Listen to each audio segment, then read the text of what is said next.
So for this week, we're going to be tackling a pretty tough kind of topic, and that's the topic of genocide. Now, oftentimes when I do this unit, usually in class we have a lot of class discussion about it, but unfortunately we can't really do that.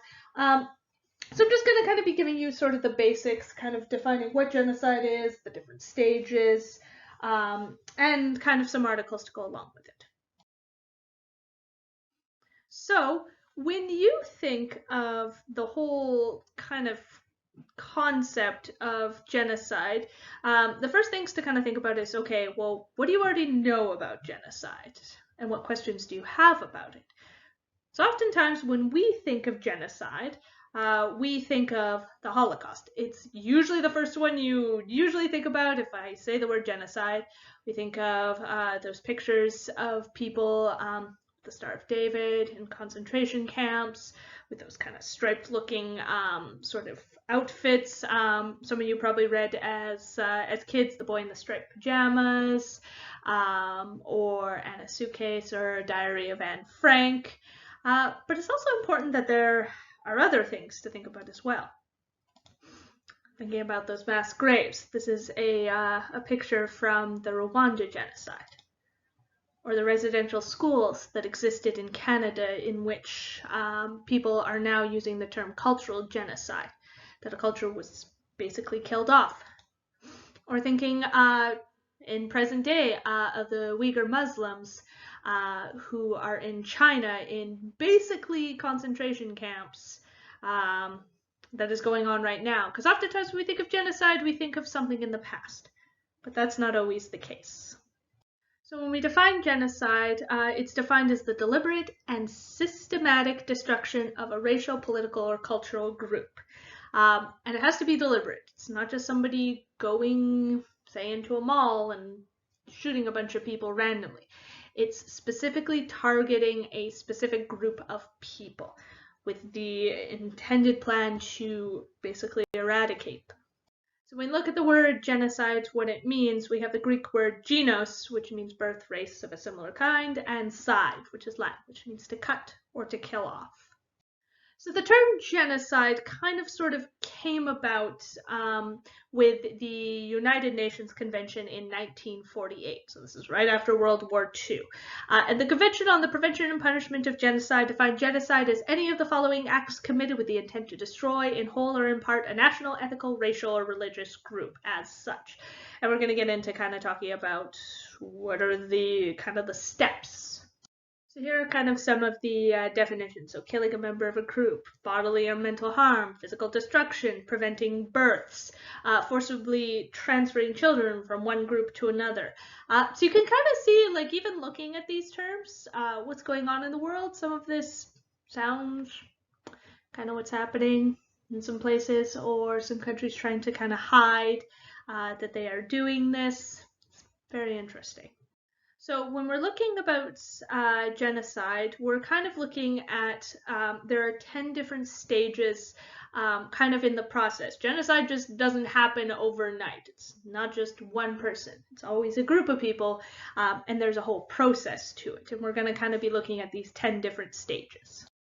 So this kind of concept, these 10 stages, was kind of first outlined by Greg Stanton at the Department of State in 1996.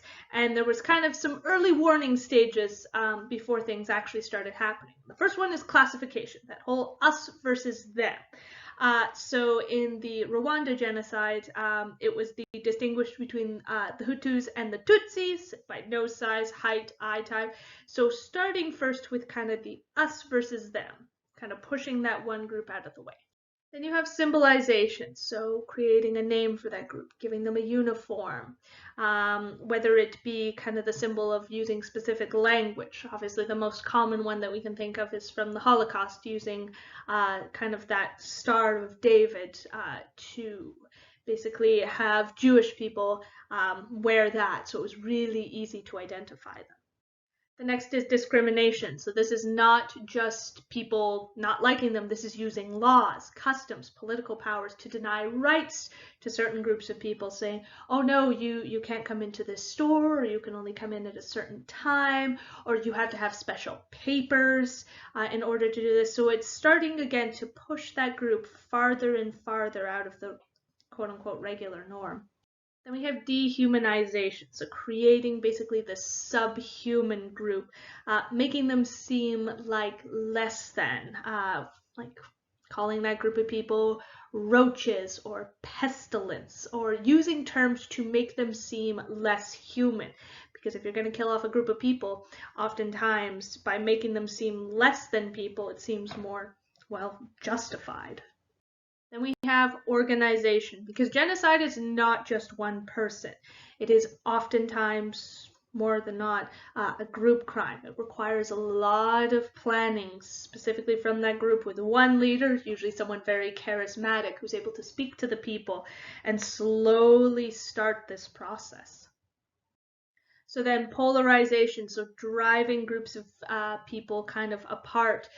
It's that very much continuation of the us and them sort of thing, making sure that that group of people only maybe lives in one part of town, or none of the stores will allow those people into their facilities. Maybe there's only specific stores, so very much driving them further and further away from the norm. So this is actually a really interesting chart. This came out of Nazi Germany, and there's a lot to look at on this chart. Essentially what it's kind of showing is, at the time, using not just laws, but kind of that dividing of who you could marry, who you could have children with. The difference between, if you look on the left-hand side, German blood, and which marriages were allowed, then the term crossbreeding, which sounds like what you do with plants or with animals, and then who is defined kind of as a Jew. And it's really, really interesting to kind of see which marriages were forbidden, and things like that. And this was, again, furthering people, pushing people into oppression, pushing them away from what was considered the pure blood, in a sense. It's very, very interesting. And again, this didn't happen overnight. This happened over a series of years, that's slowly putting it into the system to allow people to think that this was okay. Now we're moving into the actual, this is where things actually start to happen. Death lists are made, camps are created, you're removing and locating people. Oftentimes leaders will make statements, if we don't kill them, they will kill us. Again, furthering that us and them, building up military, training militia, stockpiling weapons. This is starting to get ready to eradicate a group of people. Then they start with the persecutions, beginnings of murders, theft, trial massacres, segregated into ghettos, deported into concentration camps, confined to famine-struck regions, and starved. This is kind of what's happening right now for the Uyghur Muslims in China, is they're basically put into these famine work camps and basically worked until death. They consider it, the Chinese government makes statements of, oh, we're just conditioning these people. We're making sure that they're like us. And it's very, very interesting. So step 9 is extermination. This is when the mass killings are legally called genocide. And this is the actual mass extermination of a group of people. It's considered, quote unquote, the cleansing society if it's impurities. And this is usually when you, like, kind of nations start to categorize it as genocide. This isn't just the killing of 1 or 2 people. We're talking thousands upon millions of people. And the one that's really interesting, the last step, is denial. Oftentimes, once a kind of genocide is sort of quote unquote found out, oftentimes some people who are part of it will say, oh no, it didn't happen like that, or oh no, I think you're thinking of it in a wrong way. The problem with this is by kind of trying to push it out of the media and kind of just sweep it under the rug, this often is a really good indicator that further genocidal massacres will absolutely occur. If a country's not willing to acknowledge some of that traumatic past, it's really hard to move forward if you aren't acknowledging what has happened. So oftentimes when countries are denying genocide, oftentimes they might deny the evidence. They might blame the victims. They might blame the deaths on an ancient ethnic conflict. Oh, these groups have always been fighting with each other. Of course there's going to be deaths and things like that. By saying that, though, oftentimes the media can very much play a part in what's being censored or what's being shown. We can even see that in today's society with kind of the protests that are going on right now, what evidence is coming out and what evidence is being chose to be hidden. So this was a map from 2005, and it's kind of showing the estimated genocides that have existed around the planet. Oftentimes when we think about genocide, again, we think about like the Holocaust, you can see that kind of where Germany is, but it's really important to note that it's not just Germany. There are tons of places that have had genocides occur within them, and you'll get a list kind of those places for the assignment. But it's really important to acknowledge that this is a worldwide sort of thing. As long as there's been groups of people who realize, oh, there's you and then there's me. That kind of whole conflict. And it kind of is that step further where you feel superior to another group of people. So how do we prevent this? Well, in the prevention, it requires, first of all, being aware of those early warning signs, those kind of 6 steps beforehand, kind of being able to notice those, rapidly responding, and having an actual law system that keeps governments, because it's usually governments who commit these atrocities, having a law system that creates accountability for governments. Now, this isn't as easy as it seems, because oftentimes what ends up happening is that whole sort of argument of why has the United Nations not stopped all the genocides in the world? Like, there's still genocides happening today. Well, the problem is oftentimes state sovereignty can block international responsibility to protect. You can't just go into a country and decide that you're going to pose certain rules and laws. There's a lot of bureaucratic tape that you have to get through. And this is the issue. And it's also important to note that genocide prevention doesn't stop conflict resolution.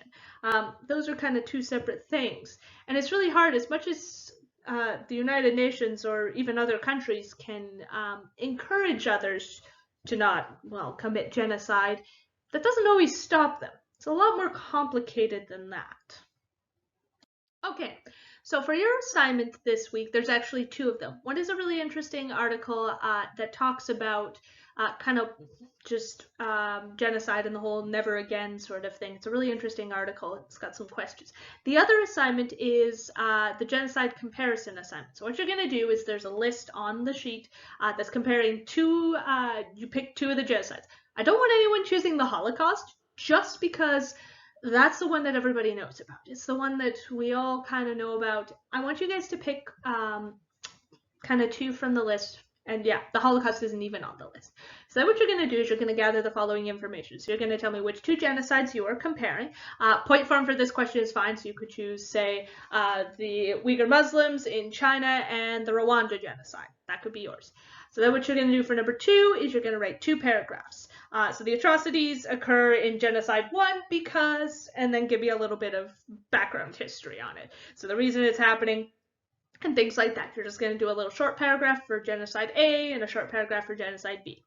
For number 3, the 2 genocides are similar because I want you to find some similarities. So look at the stages, the 10 stages of genocide. That's probably where you're going to find your similarities. And for the differences, don't say, oh, one occurred, say, in China and the other occurred in Rwanda. Go beyond that. Was it something about the government? Is it the fact that the way that they separated the groups was that different? The way that the media played a role in it? That's what I want you to look at for that. And then for citing your sources, just basic MLA format. Just tell me where you got them, because you definitely got the information from the internet. Yeah, so we're nearing towards the end of the school year. I hope you guys are doing well and look after yourselves. All right, take care.